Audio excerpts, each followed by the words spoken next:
And now we would like to introduce Al Turri, who will do a short presentation on scientific research on mediumship.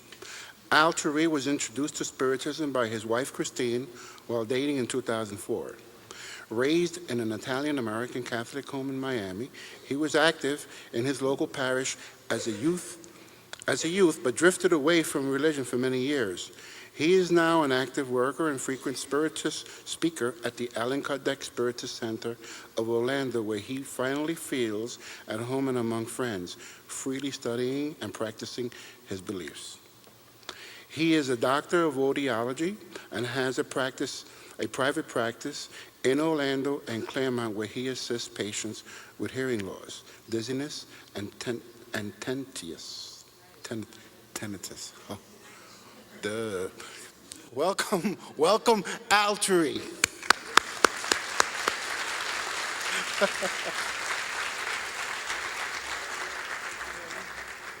And you can say it either way, tinnitus or tinnitus. Thank you for that. Okay.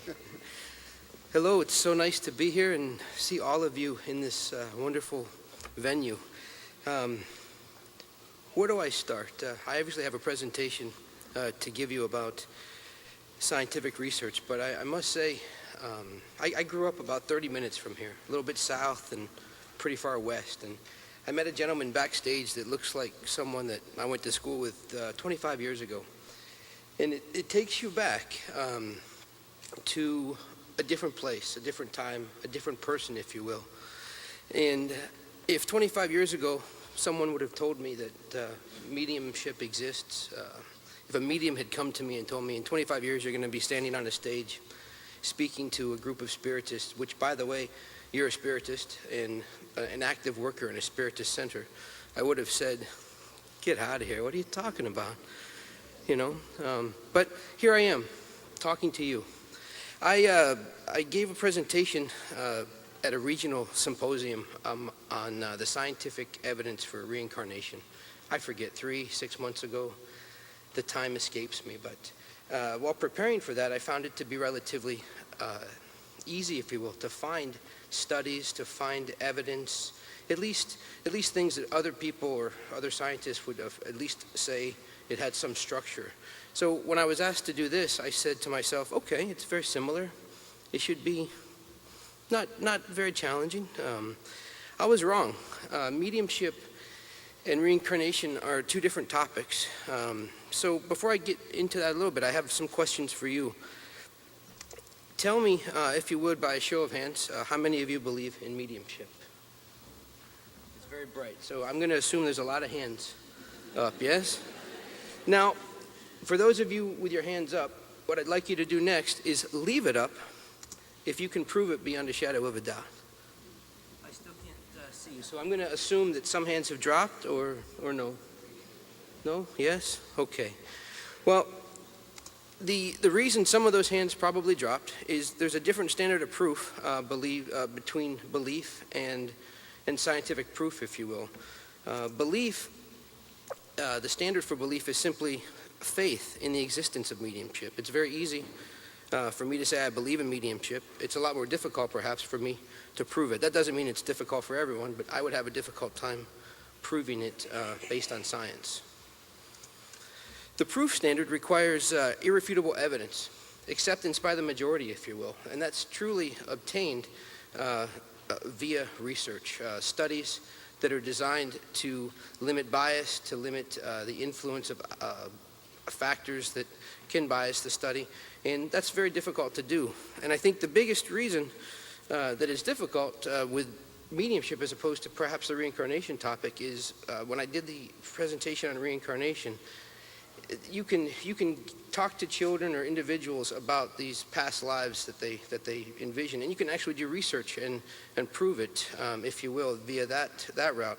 With mediumship, you're dealing with spirits, if you will, mediums or mediumism topics, and we have to remember that spirits are not here at our beck and call. They may say or be at one situation and willingly participate, but try to repeat that study or try to repeat that process, and they may not want to participate. They have their own agenda. They have their own purpose. So it makes it much more difficult. The main two topics, or types of research rather, that I'm going to focus on here briefly is survival of consciousness research, which, life after death, the preservation of the soul, if you will, the basis of what some would call reincarnation, and then scientific observation of mediums. Two very different topics, but very related. When it comes to the reincarnation topic, current researchers of note are Dr. Gary Schwartz and Dr. Julie Bishel. They were a team at the University of Arizona, I believe, at one time. They are now independent of each other. But in 2007, they published an article that was peer-reviewed and was based on scientific principles as far as trying to remove as much bias as possible. The medium, the investigator, and the disincarnates were blind to information about each other. And the results of that study suggest that certain mediums, not all mediums, but certain mediums, are definitely capable of anonymously receiving accurate information about deceased individuals. Now, that study itself was not considered to be totally scientific. It did not meet the criteria of double-blind, but in my evaluation, it was probably as close as we could come to a double-blind study, given some of the factors that we discussed. The other name that comes to mind for me, and I'm not necessarily a proponent of this gentleman, but I like his process. Victor Zamet is a gentleman in Australia that was a lawyer. He's not a scientist, but he wrote a book with multiple chapters that detail various forms of mediumship, many different types. And he provides observation and analysis of those endeavors. And there's a lot of controversy about him. I think he made it even worse. At some point he offered, or still has, a $1 million guarantee. If you can disprove his theories, you'll get $1 million. And that created a lot of bad feelings, I believe. But again, I like the concept, I like the book. He shows us that with observations of multiple people, of multiple mediums, of multiple activities by different individuals, that we can probably develop some proof via observation. So the bad news is the research to date is not truly considered conclusive by most mainstream scientists.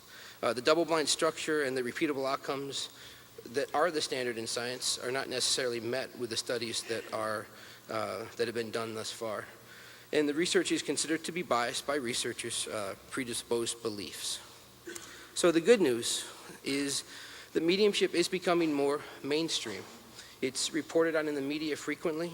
It's dramatized on television and in the movies. It amazed me when I saw the trailer on Global some time ago for Now Solar, the movie. That's huge, in my opinion, and truly mainstream, if you will. So those thoughts, those views, that book is coming to life on the screen in Brazil, and perhaps it'll be translated into English one day. Increased exposure is going to lead to more awareness, which will result in the future study and what I believe the eventual proof via the scientific method. Until that time, I think we need to ask ourselves, why is proof needed? And truly, that depends on who you ask. For some, it's required to believe. I've got many analytical friends in my profession that they don't do anything in their practice unless there's proof. Well, show me the study. How come I can do this or why can't I do that?